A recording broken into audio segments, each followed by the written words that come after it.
What's happening? How are you doing? Now, the reason I'm doing this video today is because yesterday's video was cut. Ilikatika yenyewe, okay, iko katika yenyewe. I touched something here that ended the video. So, it is what it is. I'm a professional. Someone always says that wakati ana fuck up. Anyway, so I decided I was going so well and I had so much put in, nikasema, let me just do a second video to this one. Anyway, I hope you're doing well. It's a Monday. It's a Monday evening. I hope that your week has started well. And that basically you're looking forward to a nice end of month week. Wehamwe. And I hope pia unakula pesa ya campaign.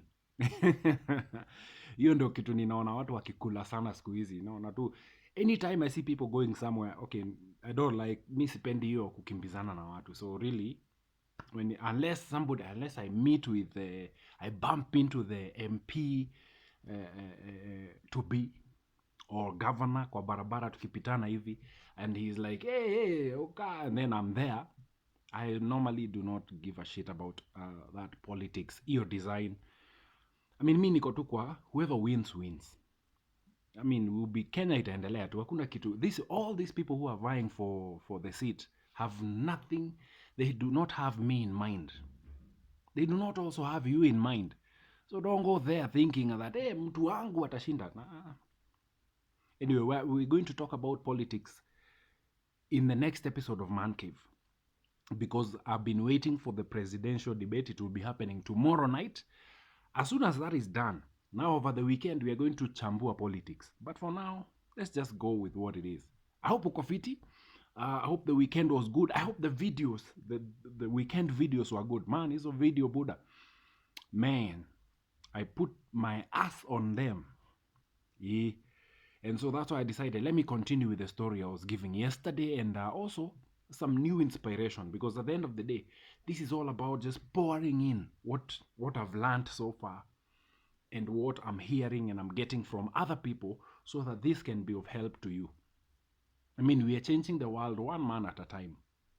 That's why I'm never worried about views or subscriptions. That's why I always say, if this video makes sense to you, like, comment, subscribe, share it with someone. That is if it makes sense to you. If it doesn't make sense to you, wachana nayo, because it's not for you. Okay? Ukienda hospitali na uko na shida ya nini? I'm looking for something. If you go to the hospital and you have UTI, they give you shit, I had to go there. They give you medication that is specific for UTI. They give you, there are so many antibiotics, but there are those that are very specific for that particular problem. Okay? Awezi pewa Panadol na unahitaji antibiotics, na awezi pewa antibiotic kama antibiotic yenye haitibu kenye uko nayo. There are antibiotics for throat bacteria. There are also antibiotics for STIs. They are different. So huwezi pewa ya throat ya kutibu bacteria ya throat na uko na UTI. Tuehamwe. So yeah, I don't even know where I was going with that. I just had to put it out there. It just feels nice, eh? No, I'm just saying. So let's just continue with the conversation we were having yesterday, because hapo ndipo tuko. Okay, good. So I hope you're doing well. My name is Uncle Mike the Baker. If you're new, if you're watching this for the very first time, this is episode 26 of Man Cave, and I hope that you're doing well. Karibu sana. Let's just get into it. All right. So as I was saying yesterday, or as I was saying in the previous video, if you're watching this on another, if you're watching this probably in the year 2049, in the previous video, where we were at is, there were so many things I put in together. And I talked about the church, and I talked about I also talked about the conversation I was having with my friend and the lessons that I drew from that conversation and now putting it to you. And we left it at a place where I was talking about you as a man having an abundance mindset. And so just to recap on where I was, so I'm having a conversation with this chick. She's the wife of a very good friend of mine. Let me just say it that way because I can't call her my friend because she's not someone I would consider as a friend for me, but she's a wife of one of my friends. And so she was telling me how her husband has been cheating and playing games and having this chick. And as we were having the conversation, the chick, the the lady she was talking about sits in the next table. And so she, very beautiful lady, very feminine, very full of life, good vibes person. Because in the moment I got to see her, I took that, I picked that from her. And so she was very lively and she was laughing together with her friends. We was just having a conversation, probably just broke out into laughter. And me, I'm having here a conversation with this other one. And she says, hey, and in the middle of it, I can stop. I'm like, shit, that's her. That's the chick my husband is cheating on me with. So I looked at her and I'm like, she's very pretty. She's very feminine. She's full of life. She's good vibes. And I was like, deep down within me, I was like, I would choose her over you anytime. I didn't tell her, but deep down within, because she's full of life. When I'm looking at her from where I'm seated, I would pick her because even as they were walking in, my eyes were stuck on her. She stood out amongst even her friends. And so I was like, I looked at this one, she's here complaining. Mind you, this is the wife, and they've been together for like 13 years. This other chick is the side chick. So in my mind, I was like, I would go for her because you are a headache. You are a pain. I just sat here with you for like 20 minutes and I'm already depressed. She's seated over there and I would rather go sit on that table. Now that's me in my mind, my reasoning, because I can see that other chick is so full of life. And so you find that where in the world we're living in today, we have these entitled people in our lives, very entitled, someone who is never satisfied no matter what you do. She's never satisfied. She's constantly complaining. She's a pain on a daily. And when you step out, it becomes an issue. And so sorry about that. I'm having coffee here, so ndio inateremka. So now I'm listening to her complaining non-stop, yet she is the mother of his 3 children. The guy has built her a very beautiful house with a fence. Bro, she's living the life that that other chick desires to live. But she's complaining about that other chick who has the only thing she's giving the man is what this one is not giving. And that is sex. And I understand that coming from marriage, that once you get married, the one thing that dies off is sex. And so this guy is having it there because this one is such a headache. It is not even fun to be with her. And so what does the guy do? I'd rather just go get it outside, nikuje home kama provider. And that's where we are right now. Now, the most interesting thing about the conversation, this is now where the yesterday's stream ended. So I asked her, I decided, hey, you know what? This conversation is not making sense. I'm tired of this nagging and all this complaining and shit. So I'm like, hey, listen, I want you to look at your man. You see, this guy is a very good in his business. So he's somewhere there serving his clients. So I'm like, look at your man right now. What goes through your mind? You know what she said? I want him so bad. Remember, this is the same person who has been complaining for the last 20 minutes about how he's and all over and giving me all these manipulative comments of, I was suicidal, I'm feeling less than, I had to go away from home for like 3 weeks and nini and all that bullshit, all that manipulation just to get me to fill in for her. But I was like, not today, Jose. So I asked her. The other chick is there, So I asked her, hey, look at your man. What is going through your mind when you look at him? And she says, I want him so bad. And that, my friends, brought in another part of this conversation that I've been having with you on these episodes of Man Cave. That's why it is important for you to go back to episode 1 and come all the way, because there are nuggets that you will get that will help you in your life. She said she wants him so bad. Remember, she has been complaining about the guy cheating. And now she says she wants him so bad. You know what that brought about? The mindset I've been telling you. Every time you interact ama you're in a relationship with a woman, have an abundance mindset. And that is where I failed. If I had an abundance mindset, bro, I'd still be married today. Because guess what? Come rain or sun or shine or drought or whatever, guess what will never happen? This chick will forever complain about her husband, but she will never leave him. Why? Because this man is a high value man. He has built himself up. And as he's built himself up, he knows, I'm exercising my options. I have taken care of this one. My home is set now. Let me see what's out there. He has an abundance mindset. He is not bothered by her complaints. She's gonna yap all the way all she wants. This guy will just walk out, go be with this other chick, and come back home.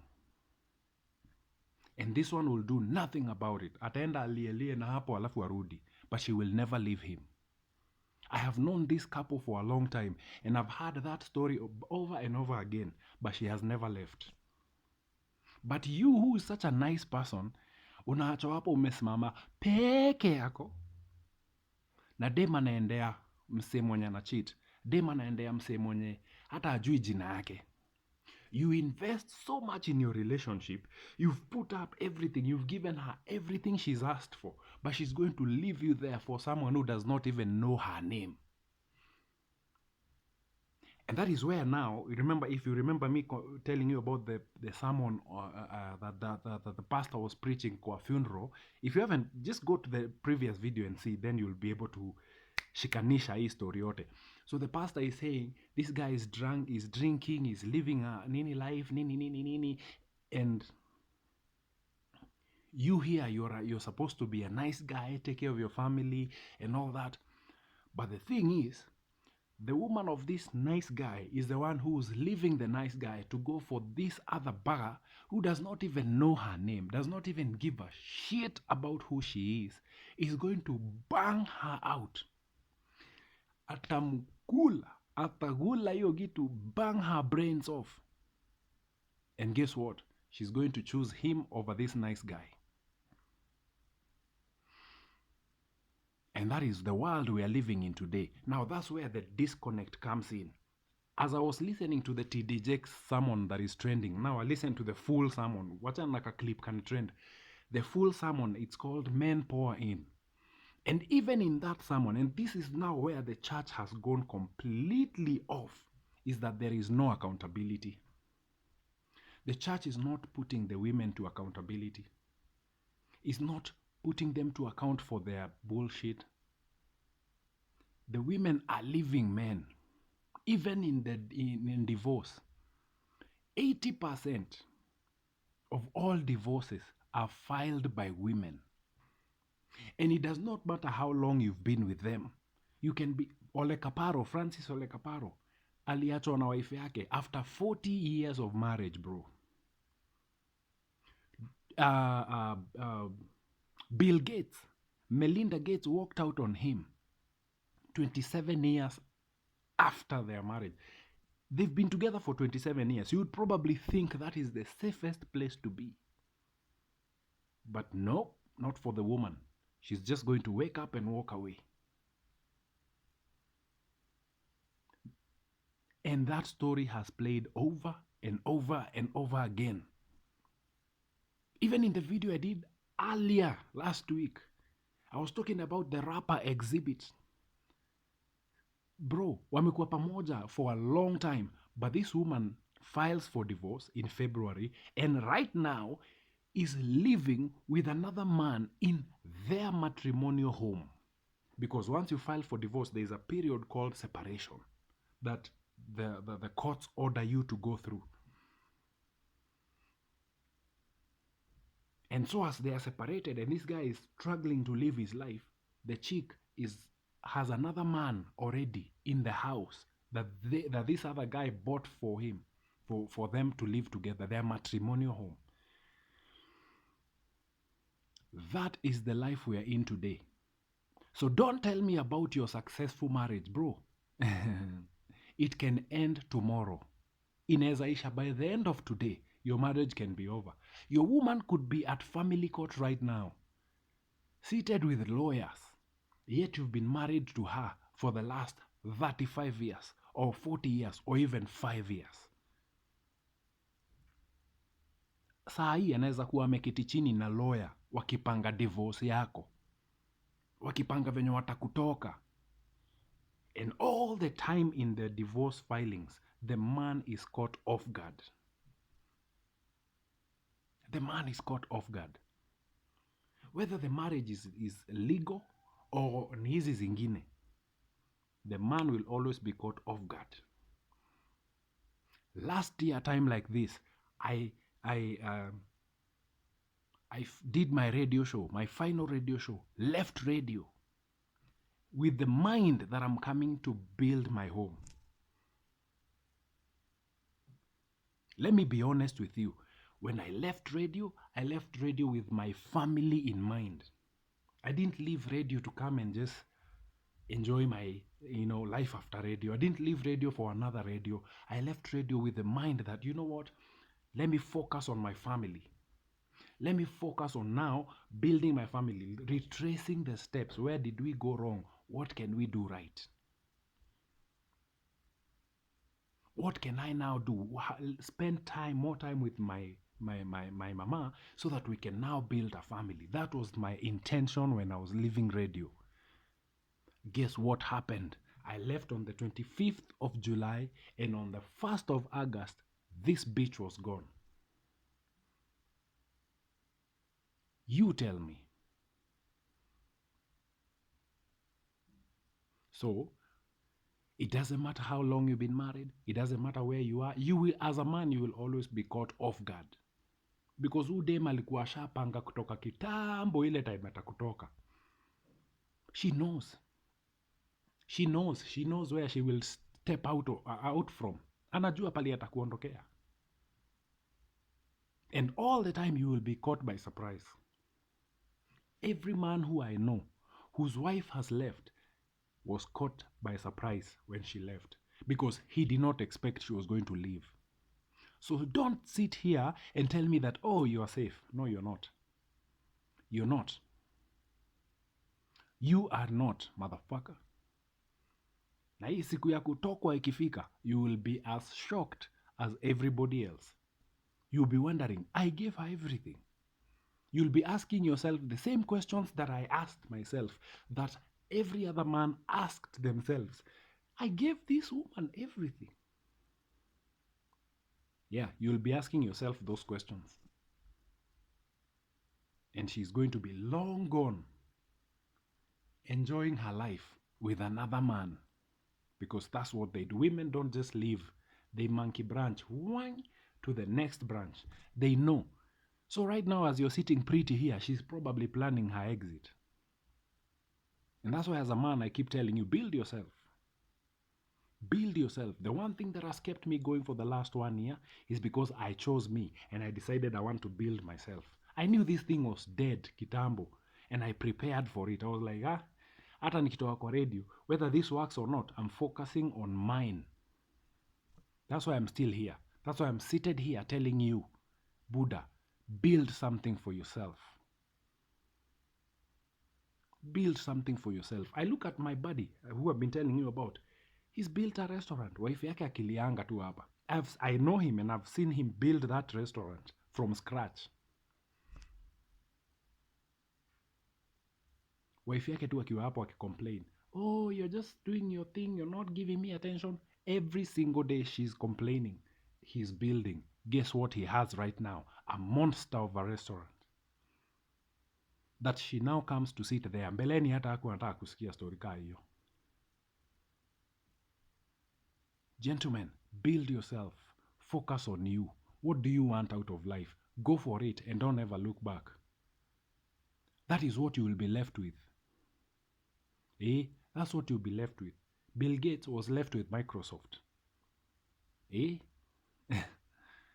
Melinda just took the money and left, but he was left with Microsoft. That's why Bill Gates is still standing to date, bro. Dr. Dre was left with his record label. She took their 100 million and left. Dr. Dre is still a music producer to this day.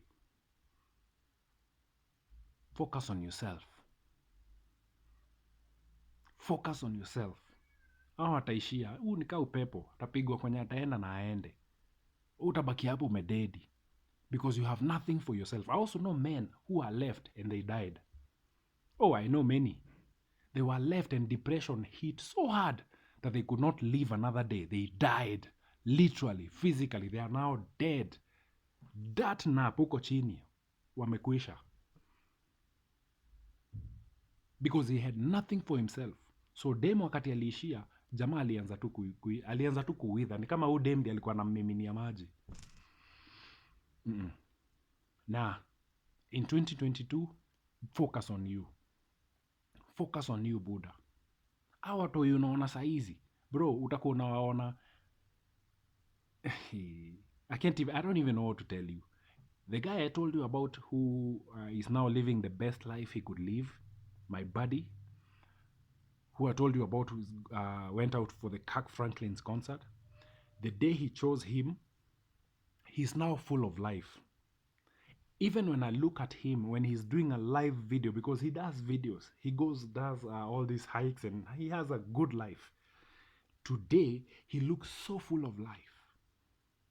Because he chose him. Huyo jamaa aligongwa na surprise wakati demu yake aliishia. But I told him, Buddha, focus on you. Build something for yourself. Let your children be so proud of you when they see you 1 year later. Let them fight to come live with you. Let them fight to come live with you. Bro. Watch how waende kotini waseme, judge, listen. I don't give a shit what you say. I want to be with my dad. Because you have built a monster of yourself that they are so drawn to you. Jeff Bezos was left with Amazon. Wakati demu yake aliishia, alibaki tu na Amazon. Guess what? He's the richest man in the world right now, motherfuckers. Huyu alichukua 600 and something akaenda. He's still the richest man because he focused on what he focused on what he started with from the way back, Amazon. And today, bro, he's the richest man in the world. Hata kama udem alichukua do akaishia, he's still the richest man in the world. You know why? Focus. He knew what he wants out of life.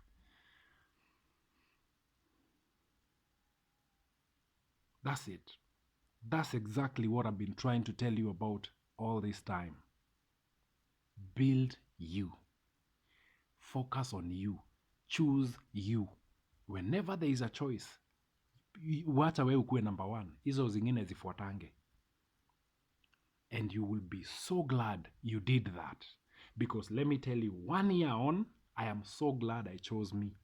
I have never been depressed one day. Listen, let me give you the real facts. I thought I'd be so depressed, but I've not been depressed one day. Nimemeza whisky zangu hapa mdogo mdogo to numb the pain, but I've never been depressed. And 1 year later, I sit here proud, looking at myself and so happy, so peaceful that I chose me, that I never looked back, that I never wavered in I focused on my business. I focused on what I was doing. And today I can see fruit and I can see results 1 year later. Focus on yourself. Build a beast of yourself. Wacha wasemange nini nini nini. Just keep going. Have an abundance mindset. Anytime you deal with a woman, have an abundance mindset. Remember you are number one in your choice. Wacha yeye kujange number one ni wewe, kazi yako, nini nini, alafu sasa yeye anaingilia na hapa chini. And then you can exercise your options while you are at the top of your list. And you will see so much fruit. Your life will be so beautiful. Everyone will want to have what you have. People will be investing in you. I told you, somebody decided, hey, you know what? I have people who said, you know what? Don't struggle for this anymore. I'll provide it for you.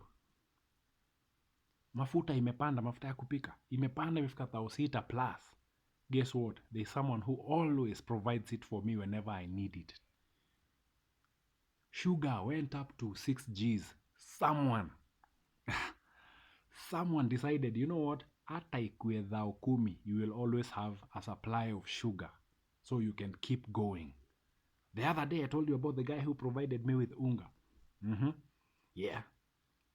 Now I do no longer have to suffer struggles. Do you think about where I'm going to get product? It is there. All I need to do is ask.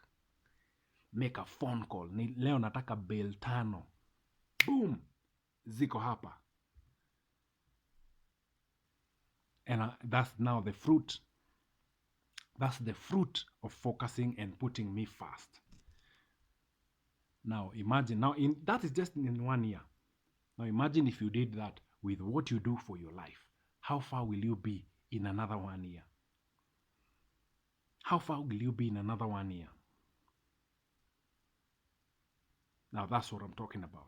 Gentlemen, I gotta go now. Let me let you enjoy your Monday evening. Tafakari hayo even as you go through the week. Have a very, very fruitful week. And tukutane weekend. This coming weekend we're talking politics. I'm going to be chambuaring politics like you have never seen before. So tukutane weekend, let's talk politics. I mean, we are heading to the general elections in like 2 weeks. So let's talk about this thing. All right? Above all, be safe out there. Be safe out there. Enjoy yourself, bro. You're all you got. All right? Peace. That has been an episode of Man Cave. Till next weekend, bless up.